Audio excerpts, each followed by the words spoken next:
Hello dear students, welcome to IFS. स्वागत है आप सभी का आईएफएस मैथ्स के यूट्यूब चैनल पे। और आप लोग भी बढ़िया होंगे, बहुत अच्छी प्रिपरेशन कर रहे होंगे जून वाले एग्जाम के लिए। तो दोस्तों, ये वीडियो आप तमाम दोस्तों के लिए है कि इन छोटी छोटी बातें, चार पांच बातें हैं ऐसी जिनको अगर हम ध्यान में रखें तो आने वाले टाइम में एक बहुत बड़े नुकसान से हम बच सकते हैं। मतलब जो प्रिपरेशन जिस तरीके से हम कर रहे हैं हमें वैसे ही करना है, लेकिन उसमें जो छोटी छोटी दो चार चीजें हैं, कुल मिलाकर पांच चीजें मैं आपके लिए लेकर आया हूं जिसको जरूर जरूर आप लोग ध्यान में रखें, है ना। जिससे कि आने वाले एग्जाम में आप जितना भी परफॉर्म करने वाले हैं उससे और बेटर परफॉर्म करें, मतलब आपका परफॉर्मेंस जो है वो इंक्रीज करे, है ना। चलो तो देखते हैं। और ये जो छोटी छोटी बातें हैं ना, अगर आप इन्हें ध्यान नहीं देते हैं तो ये खतरा है भाई, है ना, डेंजर है। देखते हैं क्या सब है। और छोटी छोटी बातें हैं। First thing is lack of conceptual understanding. होता क्या है, मैं भी क्लासेस लेता हूँ या फिर यूट्यूब पे पढ़ाता हूँ तो मैं ये महसूस करता हूँ कि जब मैं बच्चों को एक्सप्लेन कर रहा होता हूँ कोई कॉन्सेप्ट, जैसे कि कोई स्टेटमेंट है, अज्यूम करो वो लिखा मैंने, एंड देन फिर वो किस स्टेटमेंट से रिलेट हो रहा है, फर्दर उसका टेक्निकल प्रूफ क्या होगा, जब हम उस पर बात कर रहे होते हैं तो कुछ बच्चे बहुत इंटरेस्ट लेते हैं, वहीं कुछ बच्चे वहाँ लैक ऑफ इंटरेस्ट दिखाते हैं। मतलब उनका रहता है कि सर ये स्टेटमेंट हो गया ना, ये वाला है, मैंने इसे समझ लिया कि इसे यूज कैसे करना है, बस हो गया। अब वहां पे तो चलो ठीक है, कॉन्सेप्ट समझ लिया, यूज कैसे करना है वो समझ लिया, लेकिन लाइक वो थ्योरेटिकली कैसे डेवलप होकर आया है ना, अगर इस चीज की भी समझ आप डेवलप करते हैं तो फिर आप वो भूलेंगे नहीं। सोचो कि कोई स्टेटमेंट है, उसको एट दैट मोमेंट तो आपने यूज करना सीख लिया, लेकिन बाद में वो आया किधर से है, उसका किससे लिंक है, ये सब चीजें अगर आपको नहीं पता है तो हो सकता है आप बाद में भूल जाएं, भूलने के बहुत चांसेस रहेंगे, ठीक है।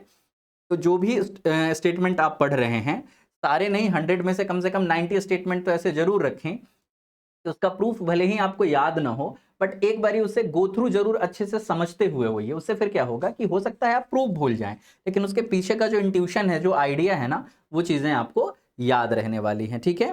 चलो, तो रट्टा मारने की पद्धति पे नहीं जाना है, बेसिकली कहने का ये मतलब है।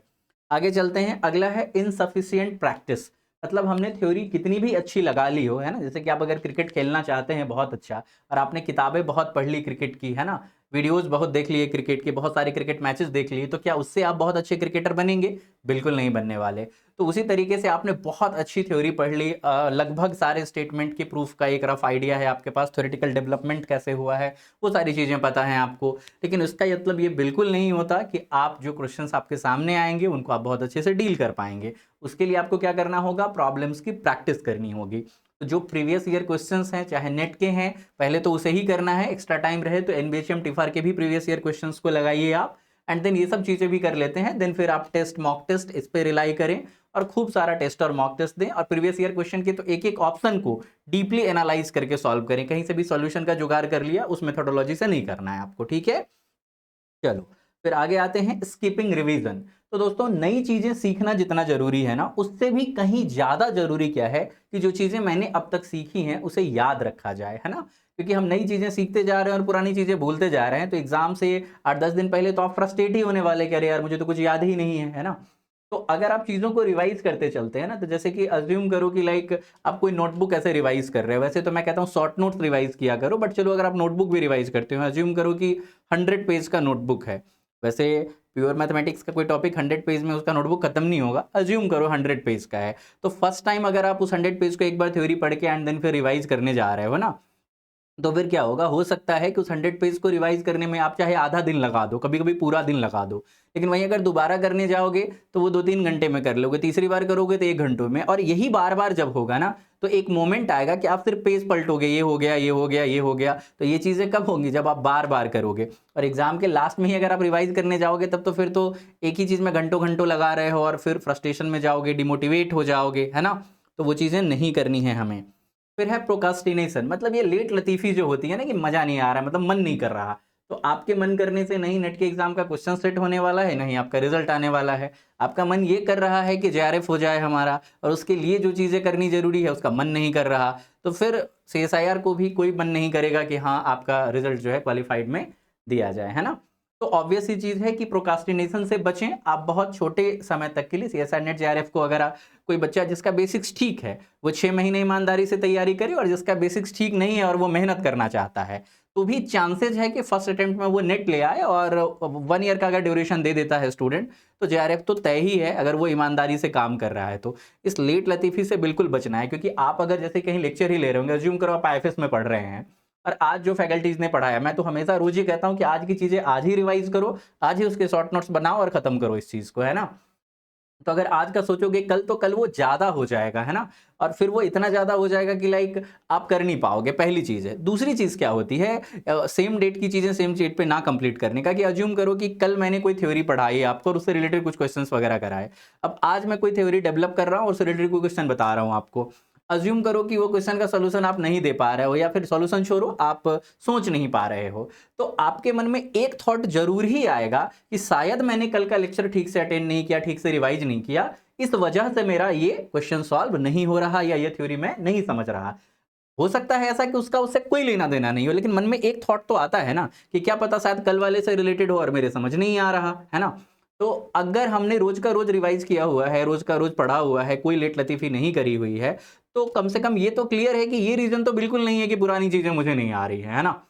अभी ही वाले में कोई दिक्कत है तो फिर हम उसे थोड़ा और अटेंटिव होकर देखेंगे। तो ये चीजें कब होंगी, जब आप चीजों को टालेंगे नहीं, आज का कल, कल का परसों नहीं करेंगे, तो वो एक तो चीजें ज्यादा हो जाएंगी, बाद में वो होना भी नहीं है वो, क्योंकि बाद में जब एग्जाम नजदीक आता है तो आपका थोड़ा डिमोटिवेशन भी होने लग जाता है, इतना है कैसे होगा, एक वो चीजें। और दूसरी की करंट में पुरानी चीजें तो हुई नहीं, करंट में चीजें करने जाओगे वो भी नहीं होगा, क्योंकि लगेगा कि पुरानी नहीं आ रही इस वजह से नहीं हो रहा, जबकि वो रीजन शायद ना भी हो। ठीक है। और last but not least, studying without strategy. आपके पास प्लान होना चाहिए। अगर आप, मैं तो कहूंगा कि जो भी एग्जाम आपके सामने हो, आप उसी एग्जाम को आखिरी एग्जाम मान के और फिर तैयारी करो। जैसे कि आप लोग अभी प्रिपरेशन कर रहे हैं, तो मैं कहूंगा कि आपका टारगेट जून वाला एग्जाम होना चाहिए। ये मान लो कि लाइक चलो जून में नहीं, जुलाई लास्ट या अगस्त फर्स्ट वीक में अज्यूम करो, ऐसा मान के चलो कि एग्जाम होगा। तो जो महीने बचे हैं ना, तो आपके पास प्रॉपर प्लान होना चाहिए कि यहाँ तक ये चीजें कर लेनी है, फिर यहाँ पे मुझे क्वेश्चन प्रैक्टिस पे फोकस करना है, पीवाईक्यू पे फोकस करना है, यहाँ पे मॉक टेस्ट वगैरह मुझे लगाने हैं इस तरीके से, और बीच में रिवीजन वगैरह का जो शेड्यूल है, आपका कोई पर्सनल शेड्यूल है, उन सारे चीजों का प्रॉपर स्ट्रक्चर होना चाहिए। विदाउट स्ट्रक्चरल प्रिपरेशन आप मानिए कि वो प्रिपरेशन है ही नहीं, क्योंकि आप अकेले तो है नहीं जो कि प्रिपरेशन कर रहे हैं, है ना। पूरे इंडिया से 35-40 हजार बच्चे हैं जो प्रिपरेशन कर रहे हैं, है कि नहीं। और कितना क्वालिफाई हो ही जाएगा बच्चा, मैक्सिमम नेट जेआरएफ सब मिला ले तो 400-500 बच्चा, 600 बच्चा कर जाएगा क्वालिफाई, बाकी को तो नहीं करना है ना क्वालिफाई। तो आप अगर उसमें आना चाहते हैं तो आपको इन छोटी छोटी चीजों का ध्यान रखना है, डेफिनेटली बेनिफिशियल होगा। और जो स्टूडेंट अभी जून वाले एग्जाम के लिए प्रिपरेशन कर रहे हैं, और उन्हें एक ऐसे अच्छे गाइडेंस की जरूरत है जिससे कि कम समय में वो बेटर आउटपुट निकाल कर लाएं, उनको प्रॉपर गाइडेंस मिले, हर रोज का गाइडेंस मिले, कंटेंट मिले क्वालिटी वाला, जिससे कि आने वाले एग्जाम को एक शानदार सी रैंक से क्वालिफाई करें। उसके लिए 14 अप्रैल से हमारी बैच ऑलरेडी स्टार्ट हो चुकी है, मंडे ही से हुई है, आज ट्यूसडे है, ज़्यादा दिन हुए नहीं, एक दिन हुआ है, वो फर्स्ट डे तो इंट्रो लेक्चर ही होता है, तो आप ज्वाइन कर सकते हैं। और IFS 70 कूपन कोड के साथ, या फिर आपका मन करे तो CR सर इस कूपन कोड के साथ आप फ्लैट 70% ऑफ ले सकते हैं, है ना। और आप कोर्स में इनरोल करिए, और आने वाले एग्जाम में ये जो टॉपर्स आपको दिख रहे हैं, ये जो सारे बच्चे दिख रहे हैं, इन्हीं की तरह ऑब्वियसली आपका भी नाम होगा, आप भी आने वाले एग्जाम में बेहतर कर रहे होंगे। और अगर आपने तैयारी कर रखी है, एक बारी आपको लगता है कि नहीं आपको सिर्फ और सिर्फ क्वेश्चन प्रैक्टिस करनी है, तो सबसे बड़ा सोर्स ऑफ मोटिवेशन जो क्वेश्चन प्रैक्टिस के लिए होता है वो है प्रीवियस ईयर क्वेश्चन, चाहे नेट का हो, NBHM का हो, TIFR का हो, जैम का हो, CMI का हो, है ना। जितने भी स्टैंडर्ड एग्जाम इंडिया में हैं, उन सारे के previous year question PDF format में अवेलेबल है हमारी ऐप पे, हमारी वेबसाइट पे। इवन ये सारे क्वेश्चंस टेस्ट के फॉर्मेट में भी अवेलेबल हैं, आप उसे कर रहे हो, आप चाहो तो टेस्ट की तरह देकर देखो कि आप कितने कर पाते हो, वो अवेलेबल है वहाँ पे। उसके अलावा एग्जाम से रिलेटेड सारी चीज़ें like topic wise analysis, subject wise analysis, cut off और ये सारी चीज़ें, तो वो सब वहाँ पर अवेलेबल है। ठीक है, तो आप जरूर ही ऐप को डाउनलोड करें, जो भी एस्पायरेंट्स है CS नेट JRF के, उनके लिए मस्ट हैव ऐप है। तो आज की वीडियो में दोस्तों मेरी तरफ से इतना ही, आने वाले वीडियो में फिर मिलेंगे और आपके लिए कुछ बेहतरीन लेकर आ रहे होंगे। Thank you so much for watching.